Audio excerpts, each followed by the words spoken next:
ओम नमो भगवते वासुदेवाय। श्रीमद्भागवत महापुराण दसम स्कंद 48वां अध्याय। श्री कृष्ण का उदय जी के साथ कुब्जा के घर जाना।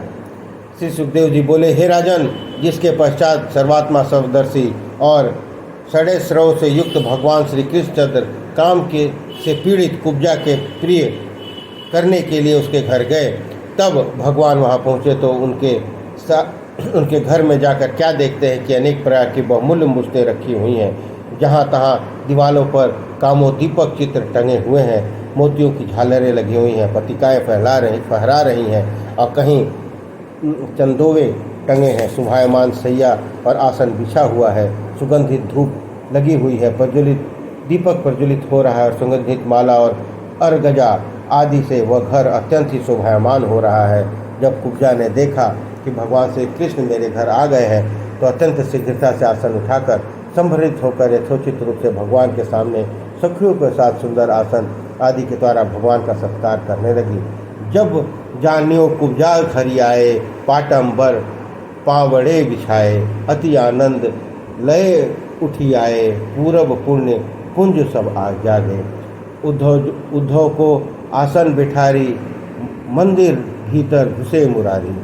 इस प्रकार भगवान भली भांति कुब्जा से पूजित हो लौकिक लीलाओं करने के लिए उसकी एक दूसरी सैया पर जा बैठे।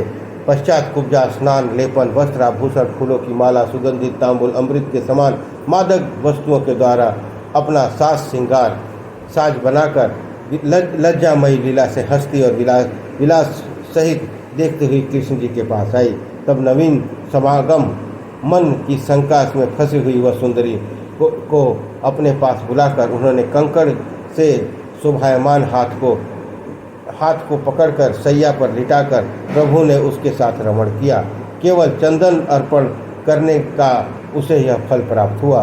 फिर तो कामदेव से संतप्त कुछ वक्षस्थल और नेत्रों पर उनके संताप दूर करने के लिए श्री कृष्ण ने चरार बिंद सूंघकर उसके रखते हुए स्तनों के मध्य में प्राप्त हुए आनंद मूर्ति भगवान के दोनों भुजाएं द्वारा आलिंगन करके बहुत दिनों के बढ़े हुए ताप को शांत किया। यद्यपि केवल चंदन अर्पण करने से उसकी मोक्षाग्नि अत्यंत दुर्लभ परमेश्वर को पा लिया, फिर भी वह मंद भागिनी कुब्जा ने अपनी वाणी से यह मांगा, हे प्रियतम, आप कुछ दिन यहाँ रहकर मुझ में रमण करिए, क्योंकि हे कमल नयन, मैं आपका साथ नहीं छोड़ सकती। हे मान देने वाले सर्वेश्वर, भगवान ने उसे वंचित कर दिया है। इसका सत्कार करके तथा स्वयं सत्कार पाकर उद्धव जी के साथ समस्त संपदा युक्त अपने भवन में आए। समस्त ईश्वरों के भी ईश्वर दरा आराध्य भगवान की आराधना करके जो पुरुष कुछ विशेष सुख मांगता है वह मूर्ख है। फिर बलराम जी और उद्धव जी के साथ लेकर भगवान कुछ अपने काम से तथा अक्रूर जी को प्रसन्न करने के लिए उनके घर गए। अब अक्रूर जी मनुष्यों में श्रेष्ठ अपने उन बंधुओं को आते हुए देख दूर से या प्रसन्नतापूर्वक शीघ्र ही उठ खड़े हुए और भेंट कर अभिवादन करने लगे और उन्होंने रामकृष्ण को प्रणाम किया। तब उन्होंने भी अक्रूर को प्रणाम किया। फिर अक्रूर जी ने आसन पर बिठाकर उनकी विधि पूर्वक पूजा की। हे राजन, अक्रूर जी ने श्री कृष्ण के चरण पखार कर उस जल से अपने सिर पर धारण किया और भेंट दिव्य वस्त्र, गंध, माला, श्रेष्ठ आभूषणों के द्वारा उनका पूजन तथा मस्तक झुकाकर वंदना करके अपनी गोद में चरण रखकर धीरे धीरे चापते हुए विनीत भाव से झुककर श्री राम कृष्ण से कहा कि यह बहुत ही अच्छा हुआ कि जो पापी कंस आपके अनुचरों के साथ मारा गया, वह आपका वंश आप ही के प्रताप द्वारा इस कठिन कष्ट से छूटकर उन्नति को प्राप्त हुआ है। आप जगत के कारण, जगत के रूप प्रधान पुरुष हैं। आपके बिना कार्य कारण कुछ भी नहीं है। हे ब्राह्मण, आपने ही रचे हुए इस जगत में आप अपनी शक्तियों में प्रविष्ट होकर देखने और सुनने में आते हुए पदार्थ रूप अनेक प्रकार से प्रतीत हैं। जैसे स्थावर जंगम के शरीर में पृथ्वी आदि पंचतत्व अनेक प्रकार के भूषते हैं, वैसे ही आप स्वाधीन और अकेले ही अपने कार्य रूप पंचभूत तथा पंचभूतों से बने हुए शरीरों को में अनेक रूप से गुणों के प्रकाश करते हैं। आप ही अपनी शक्ति स्वरूप सत, रज और तम इन तीनों द्वारा जगत को रचते, पालते और संहार करते हैं। फिर भी आप इन गुणों और कर्मों से नहीं बांधते, क्योंकि आप ज्ञान रूप हैं। आपको बंधन का कारण ही क्या हो सकता है, देहादिकों का किसी प्रकार निरूपण हो सके। इसलिए आत्मा का जन्म या जन्म कारण भेद नहीं है। दूसरे अविद्या का अभाव होने के कारण न तो आपका बंधन ही होता है न मोक्ष। हमें तो उनके प्रतिबंध मोक्ष प्रतीत होता है। यह हमारे ज्ञान का कारण है। जगत के कल्याण के लिए आपका कहा हुआ यह सनातन वेद मार्ग जब जब झूठे पाखंडों से बाधित होता है, तब तब आप सत्गुण रूप से अवतरित हो लेते हैं। हे प्रभु, आप इस संसार में पृथ्वी के भार उतारने के लिए अपने अंश बलराम सहित वासुदेव के घर प्रकट हो, जिनके द्वारा दैत्यों का अंश रूप राजाओं की सैकड़ों अक्षौहिणी सेना का वध हो सके और यदुकुल का यश फैले। हे अयोध्या, आज हमारा घर निश्चय परम भाग्यशाली है, क्योंकि हम देवता, पितर, भूत और राजाओं की एकमात्र मूर्ति तथा जिनके चरणों की धुवन रूप गंगा जी का जल तीनों लोकों को पवित्र करता है। हे जगत रूप, आप इसमें पधारे हैं। हे प्रभु, आप भक्त प्रिय, सत्य वक्ता, सबके हितकारी और कृतज्ञ हैं।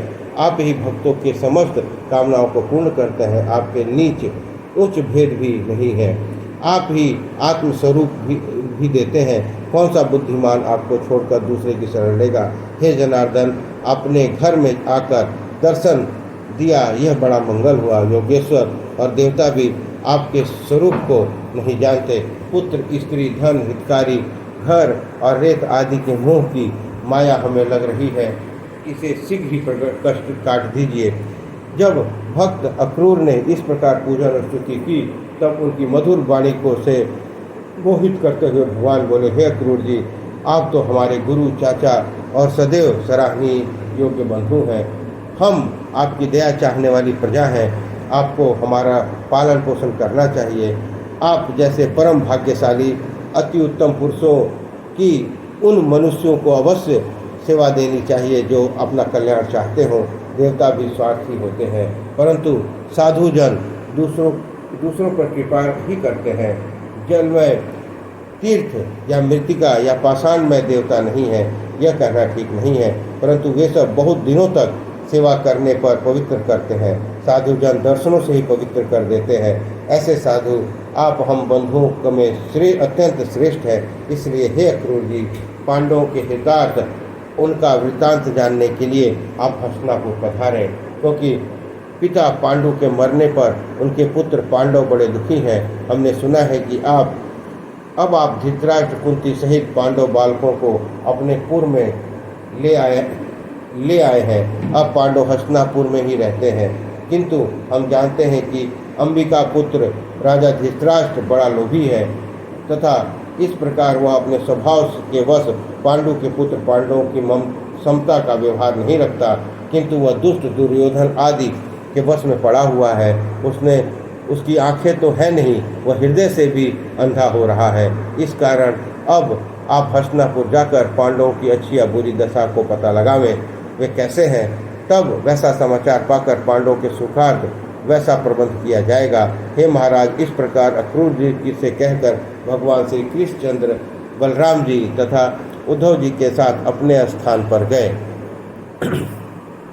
इस प्रकार 48वां अध्याय संपन्न हुआ। 49वां अध्याय, अक्रूर द्वारा धृतराष्ट्र को श्री कृष्ण का संदेश। श्री सुखदेव जी बोले, हे राजन, अब अक्रूर जी हस्तिनापुर गए, जो पूर्व वंश के राजाओं के द्वारा बनाए हुए मंदिर आदि से शोभायमान था। वहां जाकर वे अंबिका पुत्र राजा धृतराष्ट्र से मिले, जहां भीष्म पितामह, विदुर, सोमदत्त पुत्रों सहित बर्हिक, पांडव और अन्यान्य सुहृदों से शोभित कुंती को उन्होंने देखा, जहां धृतराष्ट्र ने उनका स्वागत करवाया। अक्रूर जी प्रत्येक से पृथक पृथक मिलकर सबका कुशल समाचार पूछे। उन लोगों ने भी अक्रूर जी से कुशल समाचार पूछा। पांडवों ने बड़े आदर सत्कार से उन्हें हस्तिनापुर में ठहराया। अक्रूर जी राजा धृतराष्ट्र का व्यवहार देखने के लिए कितने ही दिन तक हस्तिनापुर में पड़े रहे। महीनों बीत गए, तब उन्होंने उतने दिन में राजा धृतराष्ट्र और पांडवों के साथ जैसा व्यवहार था, कौरवों ने उनके साथ जैसा दुर्व्यवहार किया था, उन सब बातों को उन्होंने अपनी आंखों से देखा और कानों से सुना। फिर पांडवों के तेज, बल, पराक्रम, शस्त्रादि की निपुणता, विनय आदि श्रेष्ठ गुणों को तथा उनके प्रति प्रजा की प्रसन्नता को जो कष्ट दुर्योधनादि सहन न कर सकते थे, यह सब कुछ देख इसलिए वे कौरादि उन्हें पांडवों को विष देने आदि के अन्याय किए थे, वे सब कुंती और विदुर जी ने अक्रूर जी को सुनाया।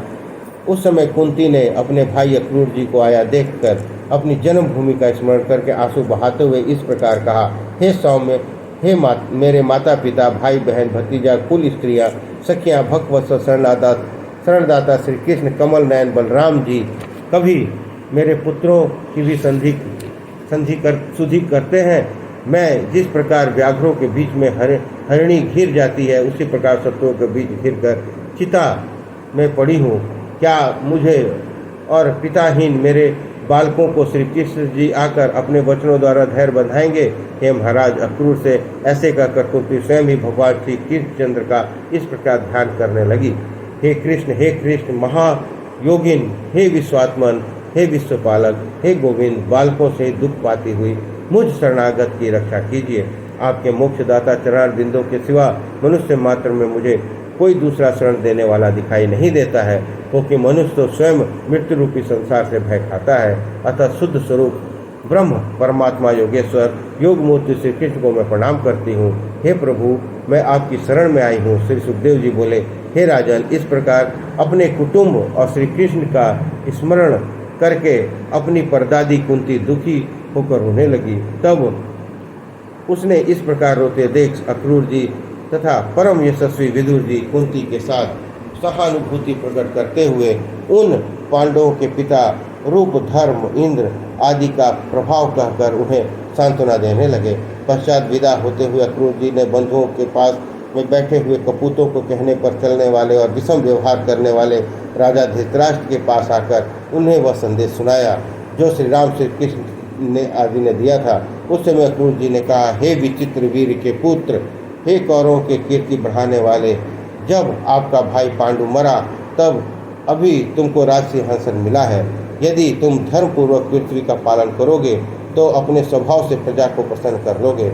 यदि तुम अपने बंधुओं के समदृष्टि रखोगे तो तुम्हारा भला होगा, यश बढ़ेगा, अन्यथा यहाँ दुख और परलोक में नर्क भोगना पड़ेगा। इसलिए तुम पांडव और उनके पुत्रों के साथ एक सा व्यवहार रखो। हे राजन, यहाँ किसी का सत्संग सदैव स्थिर नहीं रहता।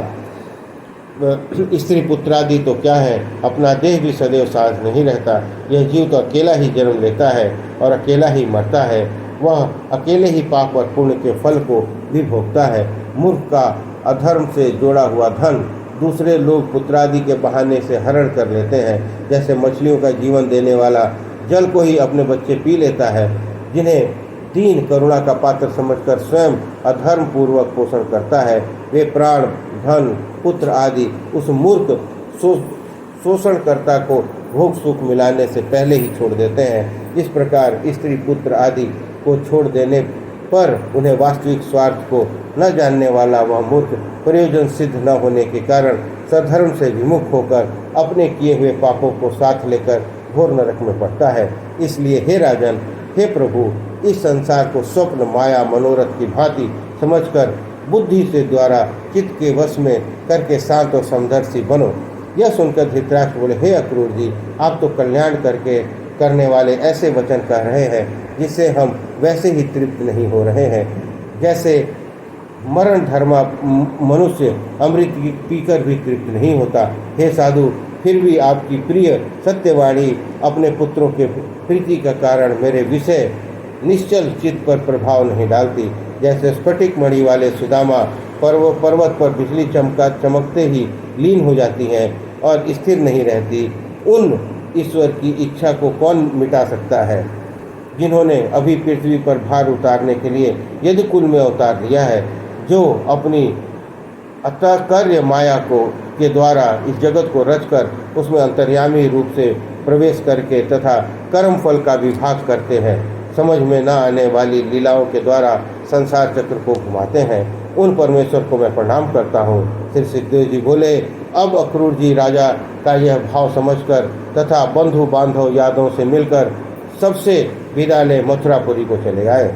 उन्हें देख श्री बलदेव जी और श्री कृष्ण जी बड़े प्रेम से मिले। अक्रूर जी ने हस्तिनापुर वह सब समाचार कह सुनाया जिसके लिए श्री बलदेव जी और कृष्ण जी उन्हें वहाँ भेजा था। श्रीमद्भागवत दसम स्कंद पूर्वार्ध के कुल 49 अध्यायों का संपूर्ण हुआ। बोलिए कृष्ण भगवान की जय।